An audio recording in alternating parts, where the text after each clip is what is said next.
ไปพี่น้องไอ้บามิกจัดการสักนาทีหนึ่งสองโอ้นิ่มเป็นนิ่มบัดใส่เหลี่ยม ต่างเด้อ ปลาเถอะลองมึงลองครับมึงสิ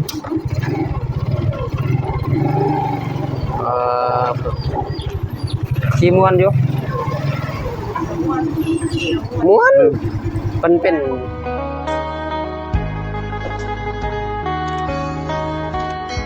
เปิดภาพมาคอยคำลงแรงเด้อพี่น้องเด้อบรรยากาศบ้านน้อง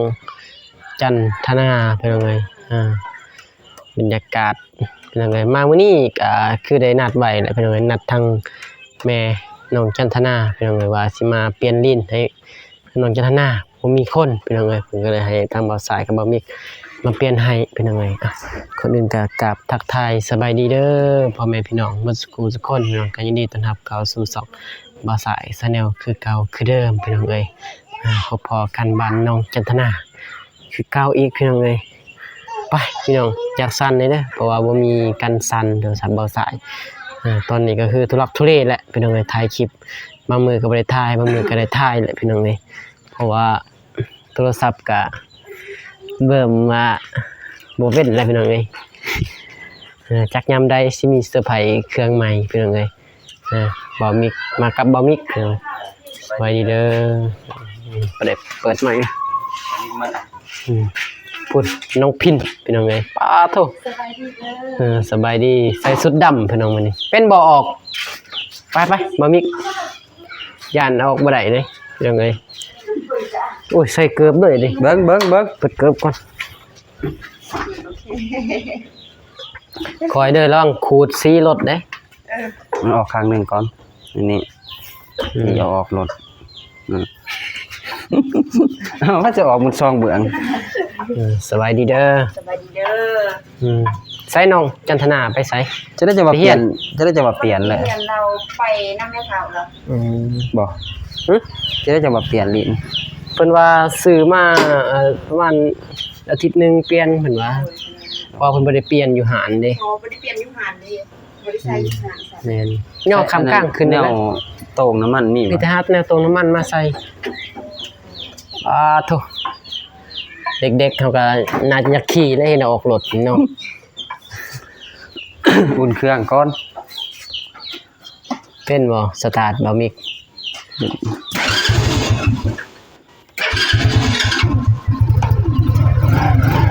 ได้ใส่หรอน้ำมันได้ใส่แล้วใส่แล้วเบิ่งน้ำมันน้ำในบ่มิกคงจะติดเด้นี่น้ำมันเต็มโอ้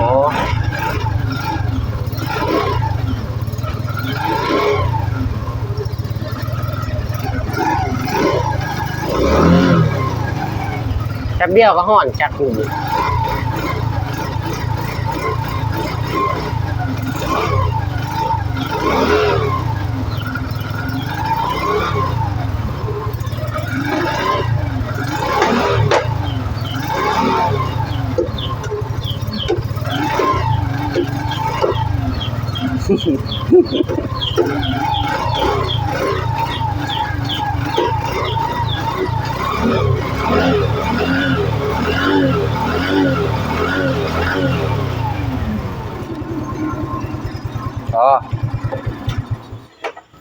ยาบ่กันเจ๊อยู่น้องพินเอาไปแจอยู่กับตานี่แน่จักถึกหรือบ่ได้เหรอ17จักแม่นหรือบ่แหละแม่นบ่เบิ่งอยู่หลุมบ่มิกบ่ถึกอยู่แม่นฮะ17น่าจะ17เนี่ยตามเบิ่ง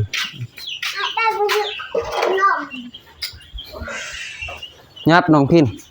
เจ้าบ่สิหันบ่เห็นดนก็เอาแห้งเอ้ยบ่ว่าที่ตื่นบ่จะได้บ่จักอีตื่นบ่น้องพินน่ะนะว่าองค์ยาตื่นบ่บ่มิกบ่ได้มาดนนั่นบ่มิกตั้งแต่พุ่นมาจักเป็นเดือนนะส่องบ่มิกบ่ได้พี่น้องเอ้ยเป็นจังได๋ซ่อมเป็นจังได๋มันยังทาพินบ่มาจักเทื่อมันก็เลยบ่ได้สร้างรายได้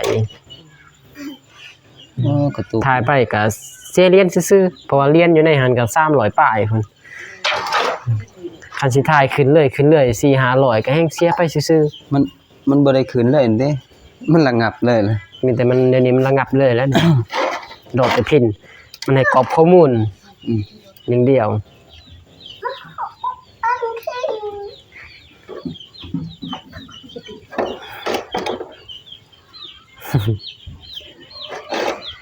รถมาเลเซียบ่บ่ซะ มาเลเซียอันนะออกมาใหม่ออกมาปีนี้บ่ปีก่ายบ่ปีนี้เนาะ ได้ ปีก่ายบ่โอ้วันนี้ก็ตั้งใจส่องนี่เลย อยากเป็นบ่ เขาไปซื้อดีสองมันก็ได้แต่เวลา ใส่กินไปได้สองจะเป็นอย่างเป็นอย่างแห้งเดี๋ยวจะมีกับมือเงินจะเราไปซื้อเขาบอกเลย ไปซื้อติเงินก็มีอยู่เงินก็พุ่น 10,000 พุ่น 10,000 อยากกินขนม 10,000 บาทพุ่น ออกเหรอ อ๋อ ก่อนมือวานปกติหาลำใหม่ก่อนจะมีจุกบ่ได้เลย ใส่ลิ้นเลย น่ะ โอ้ลิ้นยังเรือนนิดเดียวเนาะ ให้เรียนเล่นบ่เห็นลิ้น เอาลิ้นมาเลย ทอดแห้งเดี๋ยวจะมี โอ้มัน ไก่มันยัง มันดำเลยเด้มีแต่ขี้พุ่น มันด่า มันด่า ตั้งแต่อันนั้นพุ่นพี่น้องเอ้ย รถนี่บ่แม่น Honda มันอะไรอีกอย่างขนมนะ เรื่องกระบอก รถนี่ระบบดินเดือๆกับสแม็กนิ้วบ่ นี่บ่ บ่รถนี่ คือกันนั่นแหละนี่คือกับแบบรถคอยนั่นน่ะแต่รถคอยมันต่างมันมีเลข8มันมีเลขอีก ไผสิ เขาให้เลยซื้อเอา110,000พุ่น มันเลยใช่สิ ของแท้บ่ จักแท้บ่แท้แล้วเพิ่นว่า110,000เนาะ จะคล้องวันตะนีเนาะ เออ กับพวกหมู เพิ่นว่าเอาของแท้เลยน่าจะของแท้แล้ว110,000บ่ใส่รถยัง100,000คันใส่ให้110,000 เต็งมันหมดแล้วก็ถอกใส่เพราะมัน บ่รถ กัน พอรถใหม่ ซ้ำที่นั่นสังอ้าวแล้วมันเติม บ่ได้อัด นะเอ้าวันนี้พันรถใหญ่เด้รถแท็กเตอร์นะแท็กเตอร์รถฟอร์ดแหละรถเขาไทยดินเปลี่ยนแล้วน้ำมันเครื่องกับข่อยวันนี้เพิ่นให้ข่อยถอกพี่ถึงก็ว่าหั่นแล้วบ่หั่นเรียบร้อยแล้วใส่รถเพิ่นว่าแล้วก็ใส่แล้วนี่ใส่เขาแนวเบิ่งอยู่ขี้ดินไล่ออกกูแม่งอีสังหัวไหล เสียหลายล้านให้นั่นเว้ย โอ้น้ำมันหันอันนั้นเขาจะเติมมันเป็นน้อยๆได้มันระบบ20ลิตรนะเติมลายรถใหญ่ ระบบเป็น5-6ล้านพุ่นจัก ตะกี้จะตุกเท่าใดตุกละล้านตุก2ล้าน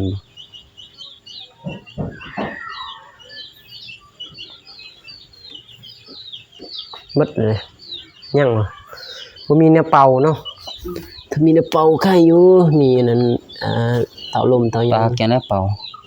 โอ้บ่ได้ดอกปล่อยออกเบิดก็แล้วมีแต่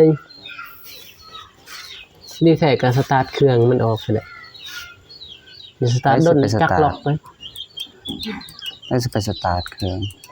บ่ เสียลูกสูบ สตาร์ทบาทหนึ่ง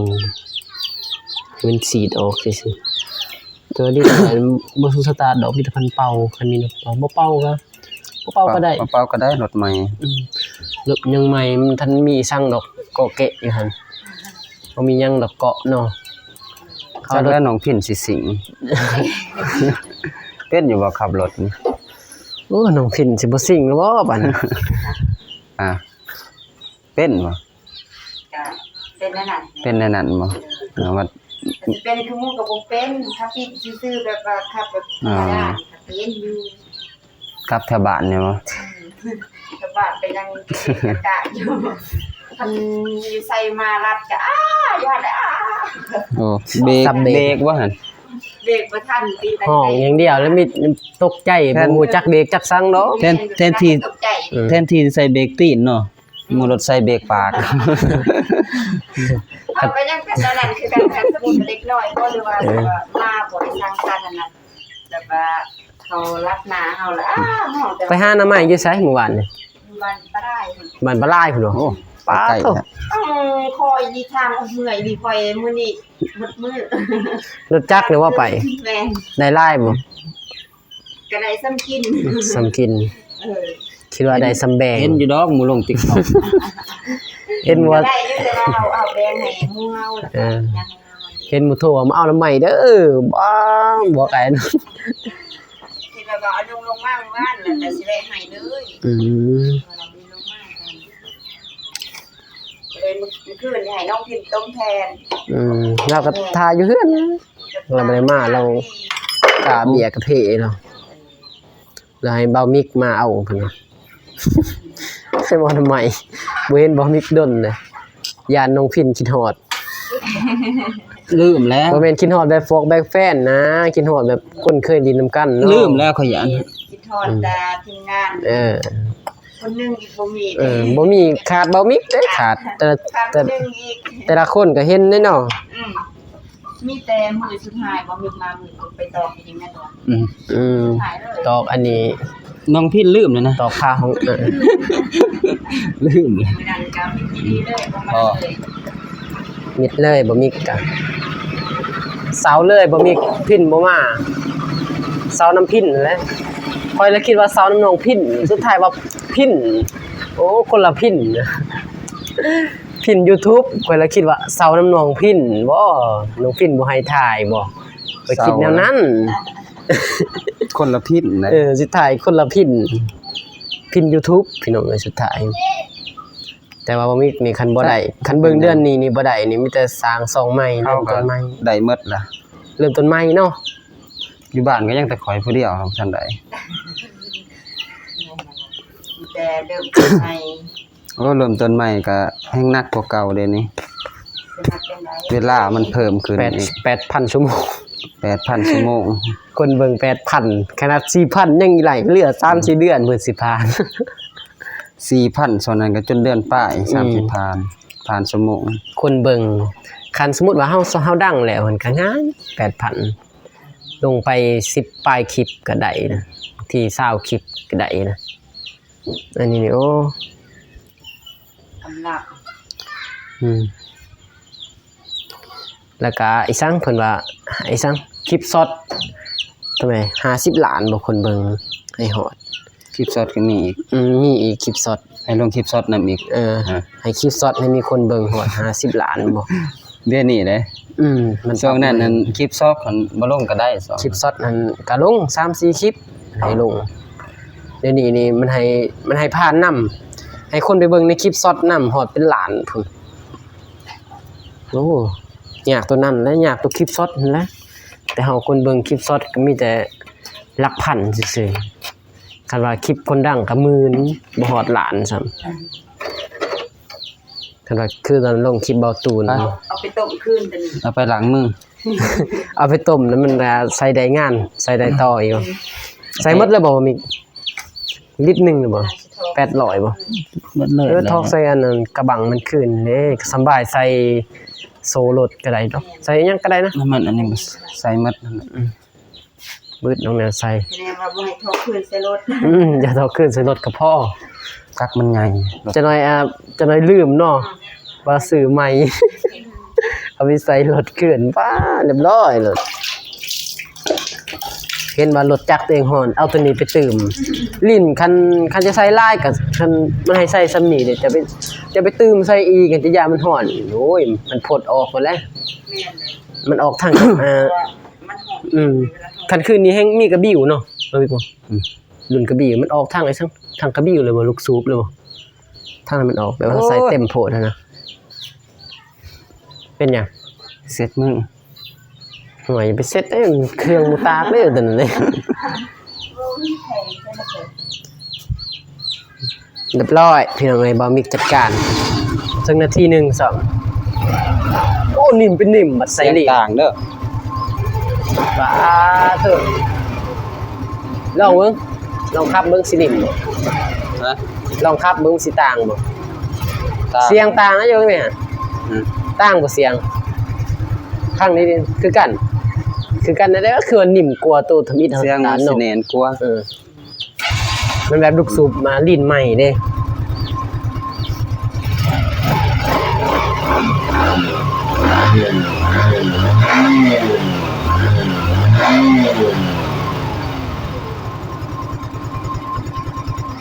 สำเร็จ จบ เล่นกี่ย่างรถ ได้เหรอ ไรมาเล่นรถ เล่งก่อนจักเนาะ ลองเครื่องบางอย่างมันยังสตาร์ทบ่นั่นนะ เบิ้นเสียงมันก็แน่นกว่าเก่า ได้สตาร์ทมือเดียวอยู่ไหน มือเดียวนั่นแหละ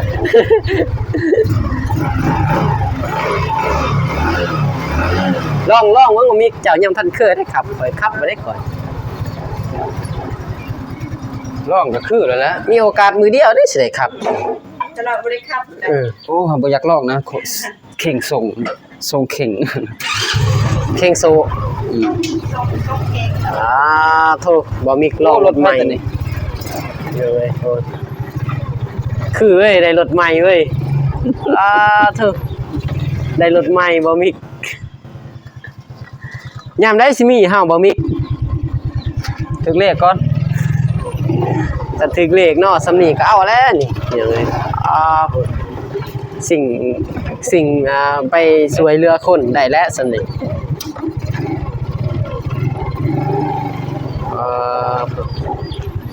ขี้ม่วนอยู่ ม้วนมันเป็น ที่คอยเป็นอะไรเอาละใหม่กับที่ม้วนเรียกแต่ว่า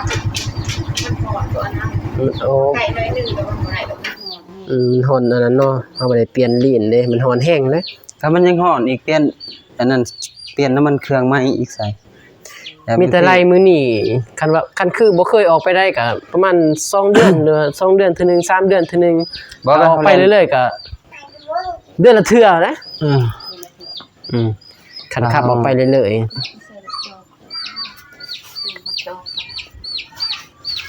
เรียบร้อยพี่น้องเอ้ย ทางรุ่นนี้ก็สิดีกว่าเนาะดีนี่รุ่นส่วนหลายเขาสิใส่ปุกสีฟ้ามันบ่อยากดีนะ สีแดงนี่แหละครับ ตัวนั้นราคาก็ หน่อยน้องพินคือว่านั่งเศร้าอยู่ เงาบ่ นั่งมานั่งนี่ติรถดนเทื่อได้สิได้มาบ่มีมา บ่ได้พอ เพราะว่าสีนั่งมือเดียวนี่ก็ผู้หายเนาะบ่แม่นว่า ได้เด้อบะมิกมาใส่ ขอบใจแล้ว บ่มีเรื่องอื่นบ่มียังให้มีแต่คำขอบใจ บ่เป็นหยังได้อยู่ดอกเนาะเอาเล็กเนาะ บ่เป็นหยัง โอเคพี่น้องเอ้ยจะประมาณนี้สำเร็จพี่น้องเอ้ยบ่สายก็สิจบคลิปพี่น้องเอ้ยเพียงเท่านี้ บ่ได้มาดนนะ แดดส่องดิพุ่นดำความดำพุ่น คือมันดำอีหลีแท้ บ่คันทางนี้มันก็แจ้งอยู่แบบ มันเหลืองตาเนาะ นี่ทางจะมาเบิ่งแบบกล้องหลังนี่ก็แจ้งอยู่นี่เห็นบ่ น่ะของลังงาม กล้องหลังนั่นสิได้รถโทรศัพท์ก่อนนี่ ก็บ่ได้แล้วนี่ บ่ได้ ได้คือกันอยู่เนี่ยแหละ จะบ่ได้ชั้นของลังไหน แต่ว่าดำพี่น้องเอ้ยมันอยากได้เครื่องใหม่แหละ ได้ชั้นนี้เด้อ ให้บ่าวอนงพี่น้องเอ้ย ฮะ ถือว่าหลายแล้ว ใจ ขอบใจหลายๆของฝากของตอนถือว่ามีของฝากเลยเด้ มื้อไหร่มื้ออะ โรงลาบ่แม่นไร หมู่ใดเมื่อ ถ้าคิดว่าบ่อนุ่มสิว่าจักโมงเด้ มื้อให้หน่อไม้มื้อให้หน่อไม้ไล่นี่ บ้านเราใหม่บูด หมู่ไรแล้วนี่ มื้อไหร่มื้อ ขาวเลยบ่ได้เว้าจังซั่น เว้ายอกเว้าหัวซื่อๆพี่น้องเอ้ย ลืมลง ไปพี่น้องมีแต่สำเร็จแล้ว โดย สิออกเมื่อย่านอายเพิ่น ยันบ่ทันเพิ่น เพราะว่าให้ มากับร้านนี่ เพิ่นยังกาเบี้ยกา กาเบี้ย โอเค คือกันเด็กเข้ามานี่ก่อน เอาบ๊ายบาย บ๊ายบาย ได้เด้อ พี่น้องเอ้ยสำเร็จเสร็จสิ้นพี่น้องเอ้ยเปลี่ยนลิ้น ให้น้องจันทนาพี่น้องแต่ว่าน้องจันทนาบ่อยู่จักไปไสพี่น้องเห็นแต่แม่ให้บ่มีจัดการพี่น้องให้บ่สายจับกล่องโอเคพี่น้องเอ้ยก็ขอให้พรให้ผู้ใหญ่ใจบุญ FC ทุกท่านอยู่ดีมีแรงเด้อพี่น้องเด้อไปพี่น้องคลิปนี้ก็สิขอกล่าวคำว่าสบายดีเด้อพี่น้องเด้อบ๊ายบายพี่น้อง